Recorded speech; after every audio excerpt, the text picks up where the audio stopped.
She shouted at me, "This creek belongs to the HOA!" And for a second I froze. Imagine standing in your own backyard, only to watch strangers dump cement into the stream running through your land as if they owned it. Like I was just some squatter trespassing on their property.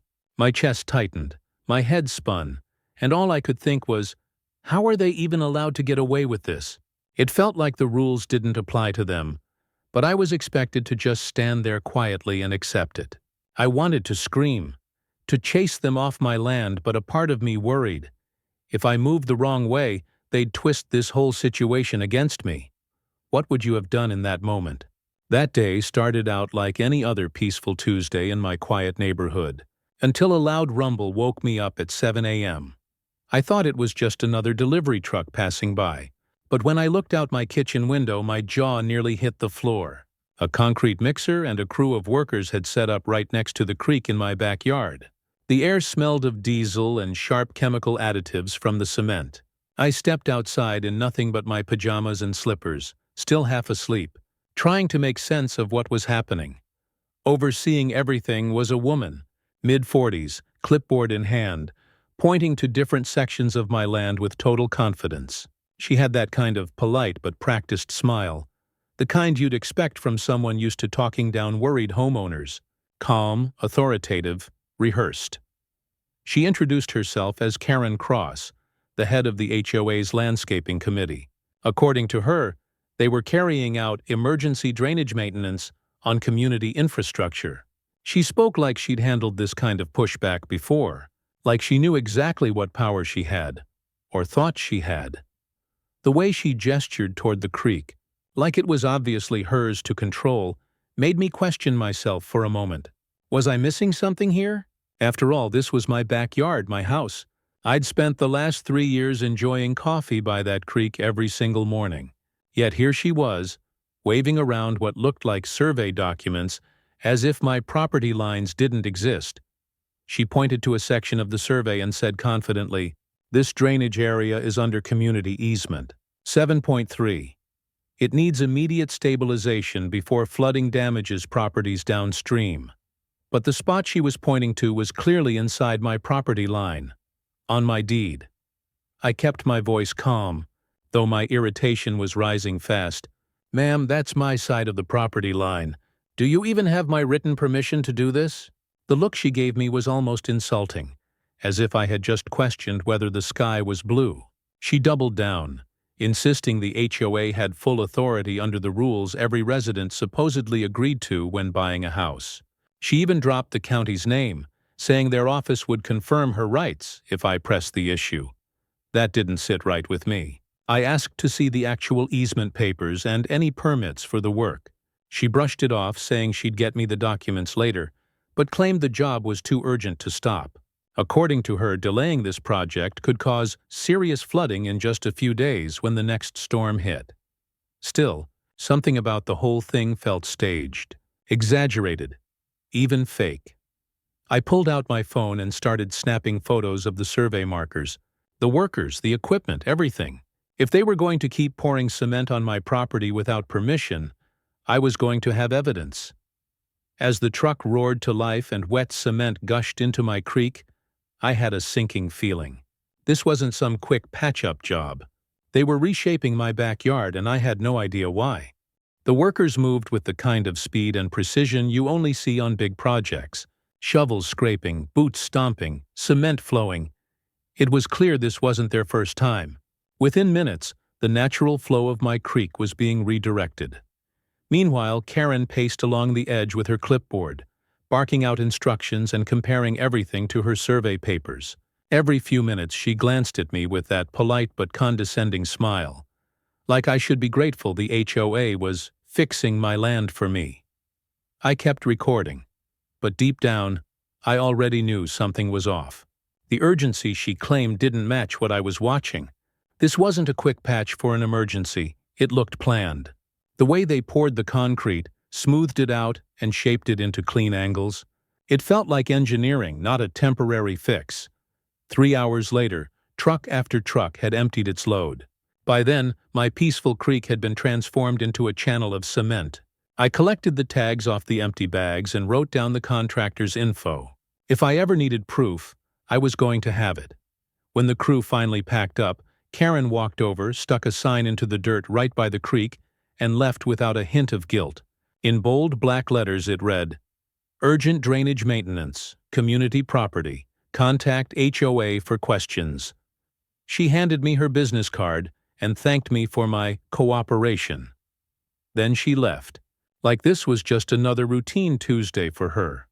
I stood there staring at that metal sign hammered into my lawn, the smell of curing concrete filling the air, the sound of my creek silenced under a gray slab.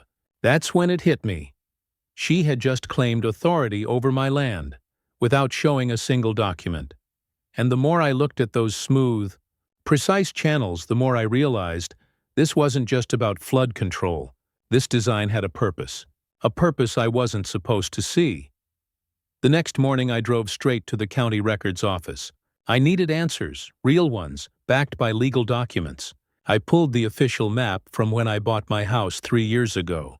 Price tag? $200,000. I traced the boundaries with my finger and felt both relief and anger. The creek?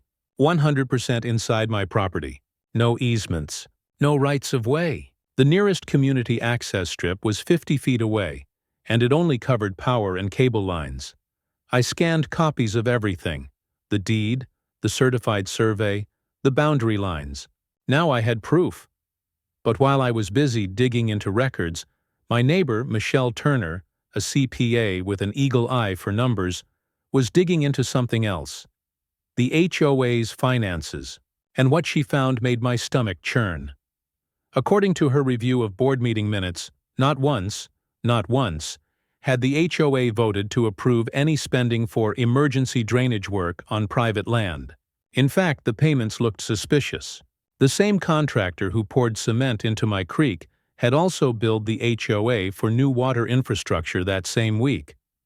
Both projects, same time frame, same contractor, and all signed off by one person, Karen.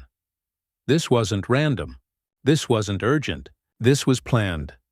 That night, Michelle invited me over to her home office. I'll never forget the sight. Her desk covered in neatly stacked binders, her computer projecting spreadsheets onto the wall. She pointed out the timeline, every invoice, every expense, and it all led to one chilling conclusion.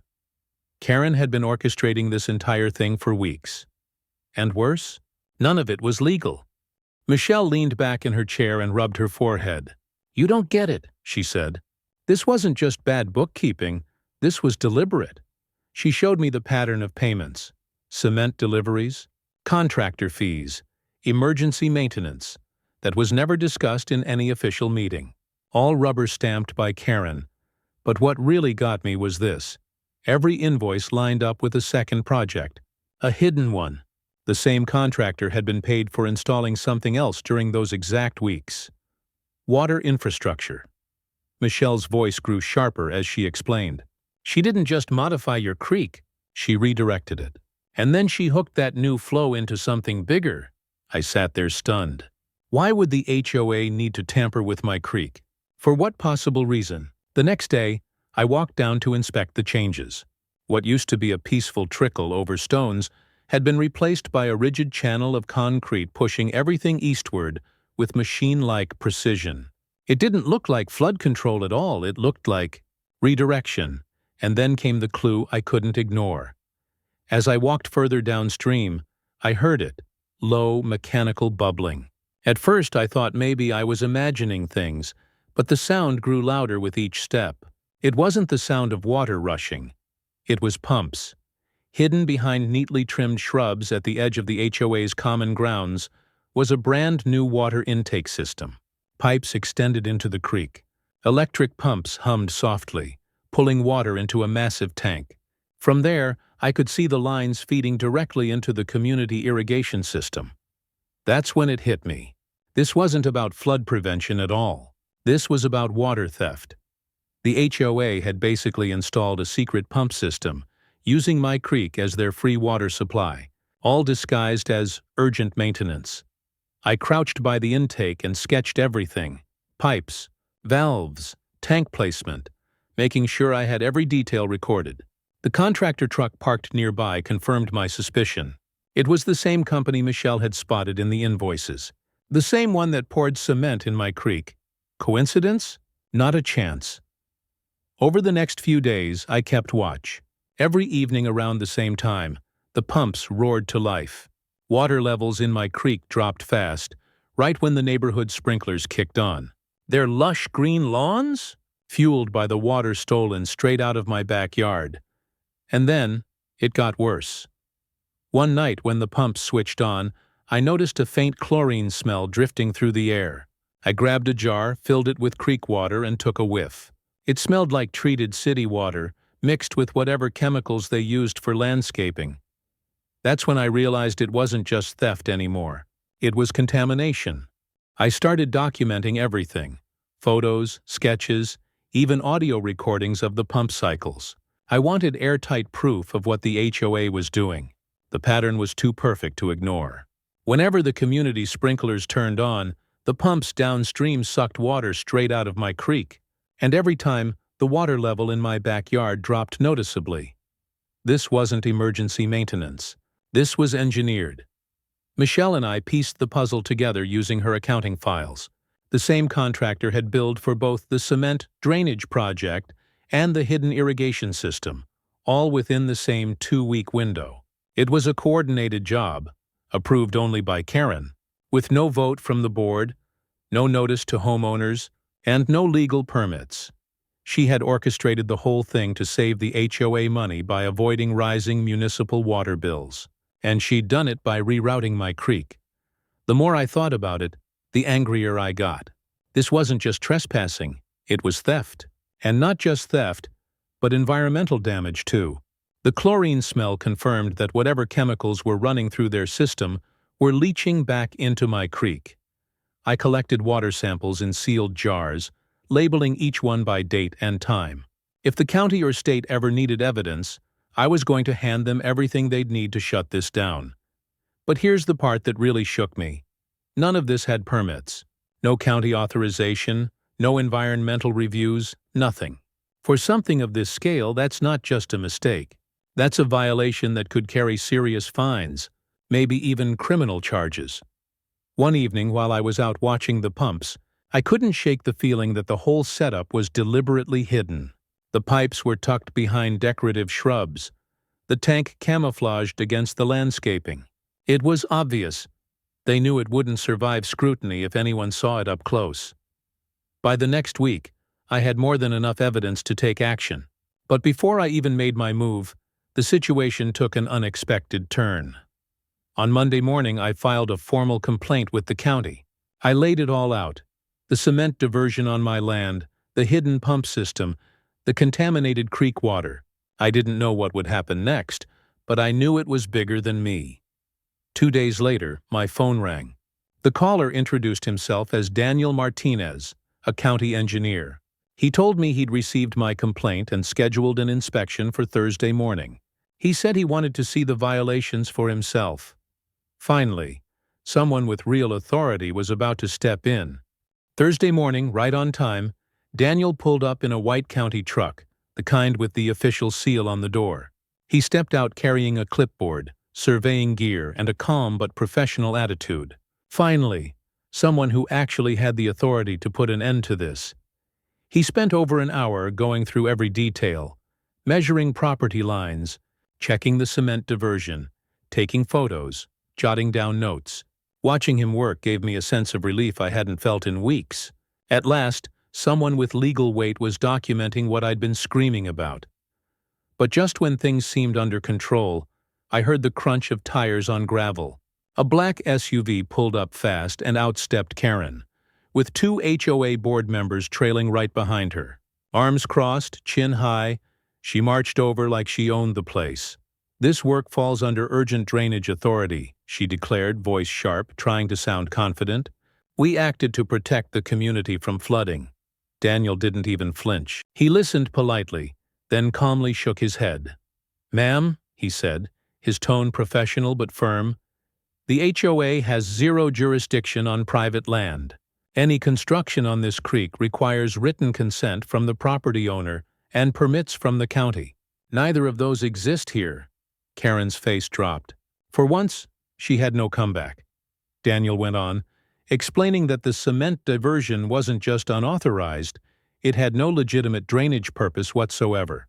His survey showed that the concrete was designed specifically to funnel water straight toward the hidden pump system downstream, not to prevent flooding. "This isn't emergency drainage," he said flatly. "This is unauthorized water diversion." Hearing him say it out loud made my heart pound. Everything Michelle and I suspected was now backed by an official county engineer. Daniel took more measurements at the pump site, recording flow rates while the system was running.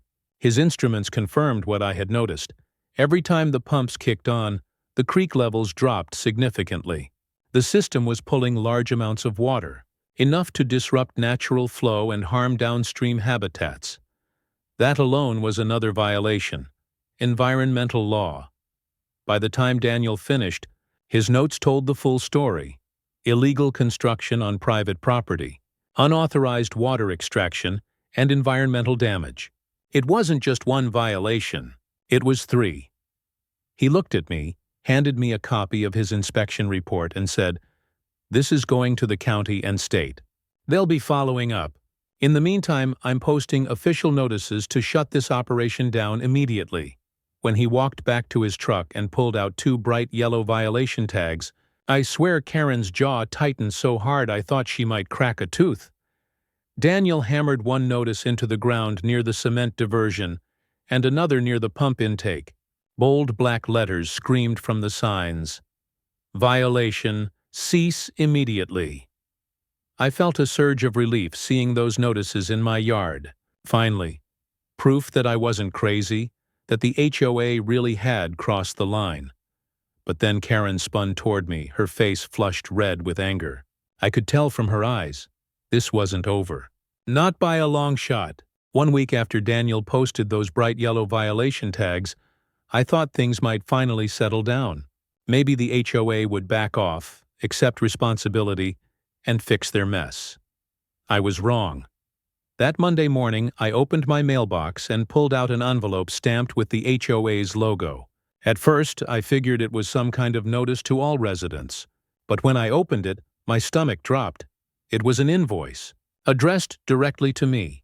They were demanding nearly $12,000 for restoration, costs, permit applications, and even legal fees, all supposedly caused by my refusal to cooperate with their so-called drainage project. My hands actually shook reading it. They were trying to flip the blame onto me, as if their trespassing, their illegal concrete, their pump system was my fault. It felt like being punched in the gut, except the punch came with a smile and a bill attached. I grabbed my phone and called Michelle immediately. When I read her the invoice, she didn't sound surprised, just furious. She had already dug deeper into the HOA's insurance policy and found something damning. The policy specifically excluded coverage for any work done outside HOA boundaries without written consent from property owners. In other words, all of Karen's rogue decisions, all that concrete, all that equipment, none of it was covered. The HOA was fully exposed. "They can't legally make you pay this," Michelle said firmly. "That invoice is nothing but intimidation. If anything, the board needs to know Karen put everyone in financial danger." She suggested we request an immediate board meeting to bring everything to light. Between her financial documentation, Daniel's violation notices, and my land records, we had enough evidence to prove Karen had stepped way beyond her authority. That night, I sat at my desk drafting my response. I laid it out plainly. Karen's project had no permits, no legal basis, and no board approval. Every violation rested on her shoulders, not mine. And if they wanted to test that in court, I was ready. But here's the kicker. Before I could even deliver my response, the whole neighborhood found out what Karen had done. And let's just say, the reaction was explosive. News spreads fast in a neighborhood, especially when it involves people's wallets. Within days of Daniel's violation notices and that outrageous invoice, word started to ripple through the community. Neighbors began knocking on my door, asking what had really happened. Others called Michelle, knowing she always kept track of HOA finances. By the end of the week, it was no secret anymore. Karen's so-called drainage project wasn't drainage at all. It was a hidden water diversion, illegally built on private land, and now the entire HOA was exposed to massive fines and legal trouble. The board scrambled to control the narrative, but it was already out of their hands. Residents were furious. One night, Michelle invited me to sit in on a board meeting. The room was packed, dozens of homeowners demanding answers. Karen sat at the head of the table, her usual confident smile replaced by a tight defensive glare. When questions started flying, she stuck to her script. This was an urgent project. Delay would have caused flooding. We acted in the best interest of the community. But Michelle was ready. She stood up with her binder, flipped to a highlighted spreadsheet and said, "Really?" Then explained why the invoices show payments for irrigation pumps and storage tanks, not flood prevention. The room went dead silent.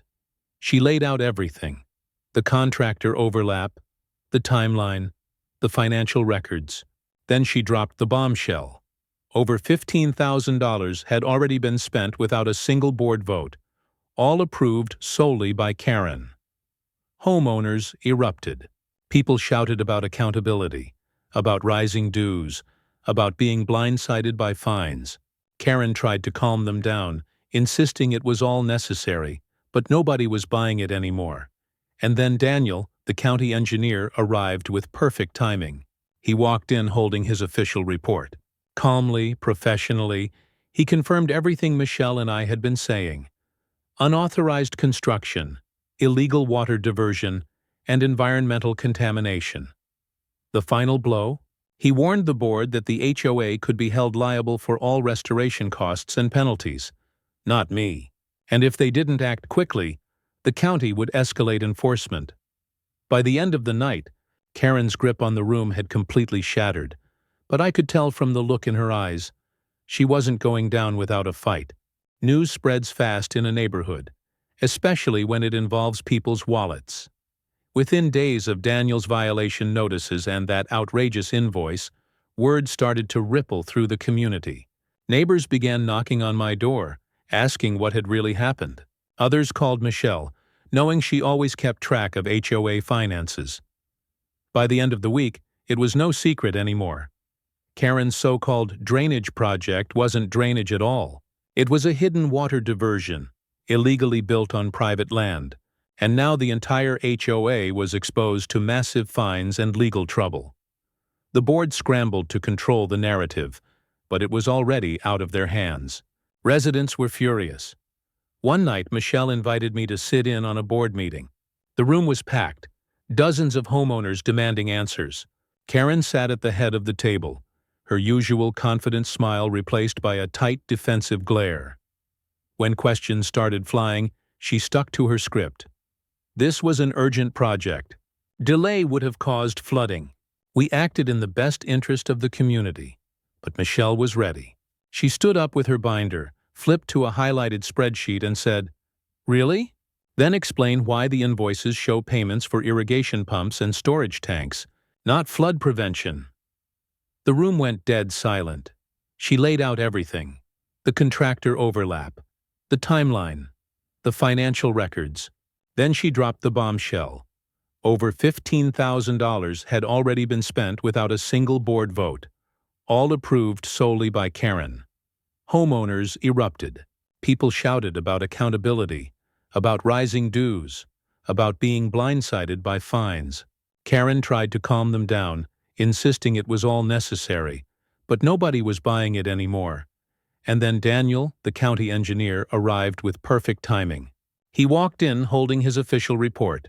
Calmly, professionally, he confirmed everything Michelle and I had been saying: unauthorized construction, illegal water diversion, and environmental contamination. The final blow? He warned the board that the HOA could be held liable for all restoration costs and penalties. Not me. And if they didn't act quickly, the county would escalate enforcement. By the end of the night, Karen's grip on the room had completely shattered, but I could tell from the look in her eyes she wasn't going down without a fight. The arbitration was over, but the story wasn't. Not even close. Just a week later, heavy equipment rolled into my backyard. County crews, supervised by Daniel himself, were there to enforce the ruling. Their task? Rip out every last chunk of concrete Karen had ordered poured into my creek. I stood on the porch as jackhammers shattered the slabs, echoing through the neighborhood. For hours, the crew worked to restore the natural water flow. And then it happened. The moment I'd been waiting for. As the final cement barrier broke apart, my creek came alive again. Clear water surged back through its natural channel, bubbling over stones just like it had before this nightmare began. But the HOA's irrigation system? It didn't survive. Almost instantly, the pumps downstream started sputtering. Within minutes, sprinkler systems across the community went dry. Lawns that had always looked unnaturally green suddenly went brown, one patch at a time. I could hear the confusion ripple through the neighborhood. Residents coming outside, checking their yards, calling board members. The irrigation system had collapsed in real time, right in front of everyone. Karen tried to spin it, accusing me of destroying community property. But I just shook my head and said, "I didn't touch your pumps. I just put my creek back the way it was supposed to be." That single line hit harder than anything else, because the truth was undeniable. Karen had built an entire water system on stolen land, and now it was gone. By the end of the week, urgent HOA notices went out. Water restrictions, warnings about dead landscaping, vague excuses about technical issues. But residents weren't buying it. They knew exactly why their lawns were dying, and they weren't angry at me. They were furious at Karen. I thought the worst was behind me once the cement was gone, and my creek flowed naturally again. But the HOA wasn't finished with me yet. A few days later, another envelope showed up in my mailbox. I tore it open, and my blood boiled. It was another invoice. This time they demanded I cover the costs of environmental restoration, permit processing, and community damages. The total? Over $12,000, again. Reading it felt like being slapped across the face. After trespassing on my land, after stealing water, after breaking the law, they were now trying to pin their mess on me. I sat at my desk, staring at the numbers, and for a moment I felt the weight of it pressing down on me. If I didn't fight back, this could ruin me financially, so I did the only thing I could. I prepared. I gathered every scrap of evidence I had. Daniel's violation notices, Michelle's financial spreadsheets, photos of the pump system, my land deed, everything. This wasn't just about me anymore. This was about accountability. Meanwhile, Michelle discovered something that turned the whole situation even darker. In total, Karen had authorized more than $20,000 in spending without approval. Money funneled into illegal projects. Money that now exposed the entire neighborhood to massive fines and penalties. When word spread about that figure, the community's patience snapped. At the next board meeting, residents packed the room. People shouted about special assessments, about rising HOA dues, about losing trust in their leadership. Some even demanded Karen's immediate removal from the committee. But Karen? She doubled down again, pointing the finger at me, claiming I had sabotaged the community's improvements. The problem was, nobody believed her anymore. Because by then, the truth was out. The HOA's entire irrigation system depended on water stolen from my creek, and without it, their infrastructure was collapsing. By this point, I'd had enough of their games. That bogus invoice was the final straw. If the HOA thought they could scare me into paying for their illegal mess, they were about to get a reality check. I drafted a formal response, carefully worded and backed by evidence. In it, I demanded a full board review of every unauthorized expense, a complete investigation into Karen's actions, and immediate removal of her authority over land-related projects. I attached copies of Daniel's violation notices, my land survey, photos of the pump system, and Michelle's financial analysis. Every page painted the same picture. Karen had gone rogue, and the HOA was trying to dump the fallout onto me.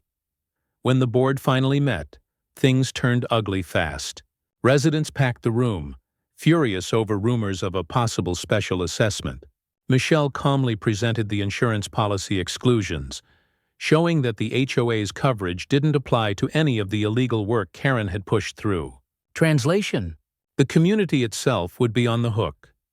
The reaction was immediate: shouting, demands, threats of lawsuits. But the real nail in the coffin came when the board finally understood that the irrigation system, the one Karen had secretly hooked up to my creek, was now useless. Without legal permits, they couldn't fix it. Without water rights, they couldn't operate it. That meant the only options were paying for a brand new, fully permitted system, or facing escalating fines and penalties from the county. Either way, the cost would crush the association. And just like that, Karen wasn't just the villain in my story. She was the villain in everyone's. The board was cornered. They couldn't defend her anymore. Just when I thought the situation had reached its peak, the county stepped back in, and this time, they weren't just investigating. They were enforcing. Daniel returned with a team of inspectors, each carrying clipboards, measuring tools and cameras. They went over every inch of my property, the creek and the HOA's pump system. What they found was worse than even I expected. First, they confirmed the obvious. The cement diversion was never permitted and served zero flood prevention purpose. It had been built for one reason only: funneling my creek water straight into the HOA's irrigation intake. Second, they inspected the pump system itself.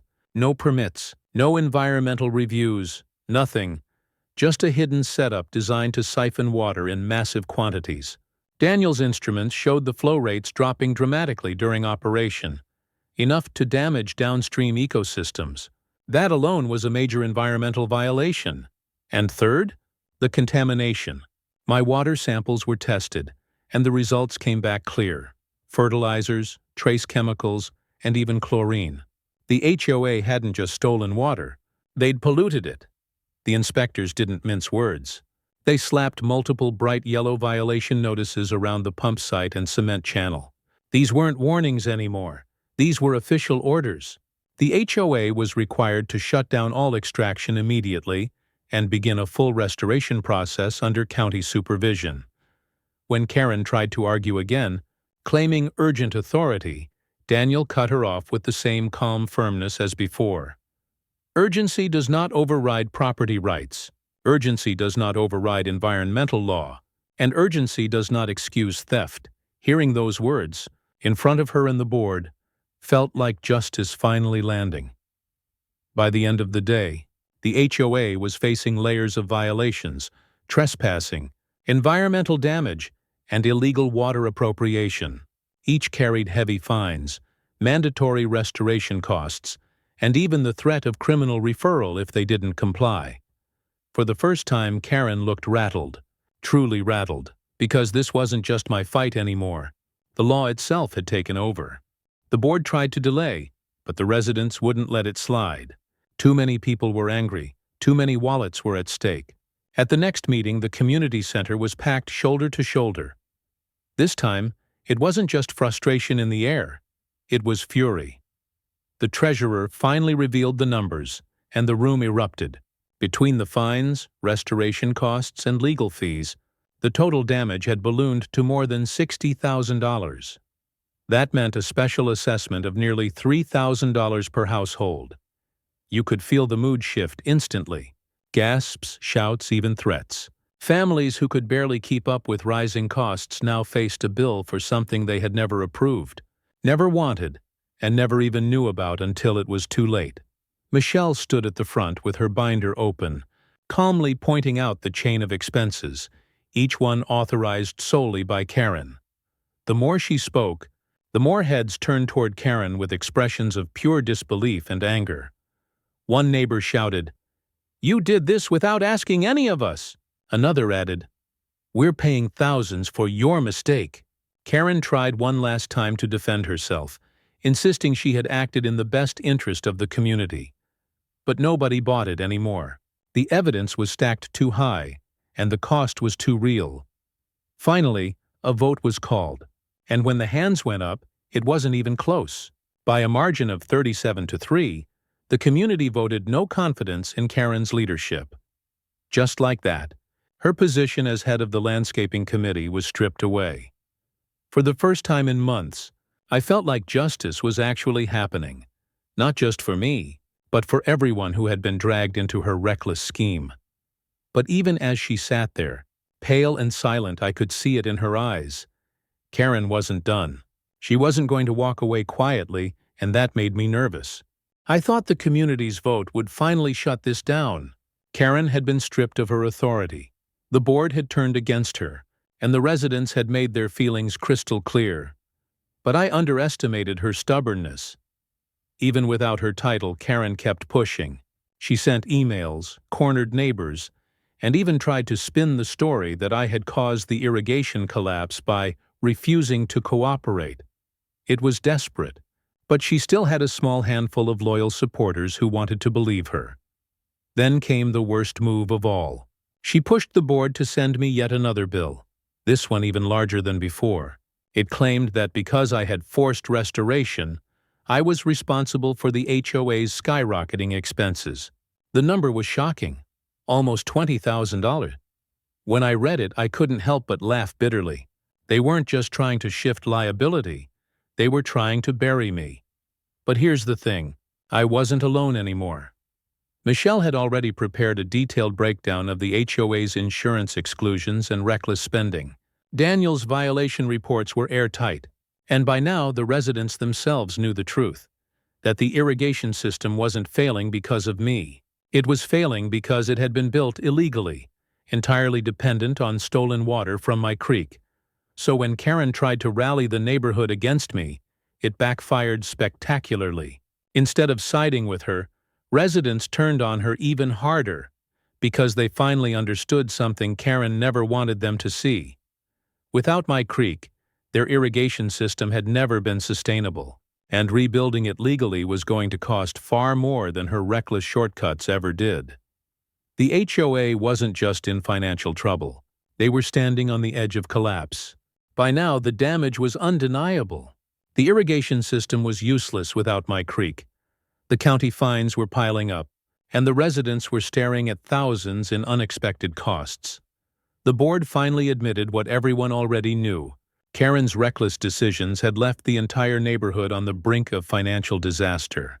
The HOA had no choice but to cut ties with her completely.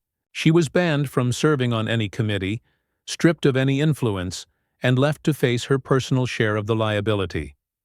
In the end, the association was forced into expensive restoration work. Crews removed the last traces of cement, cleaned up the contaminated creek bed, and slowly brought the ecosystem back to life. It cost them tens of thousands, and none of it came from me. Karen, meanwhile, faced her own reckoning. Between personal liability, legal bills, and insurance exclusions, she was hit with debts she couldn't escape. The woman who once strutted into my yard with a clipboard and fake authority now sat in meetings silent, defeated, and broke. As for me, I finally got my creek back. The water flowed the way it always had, peaceful, steady, natural.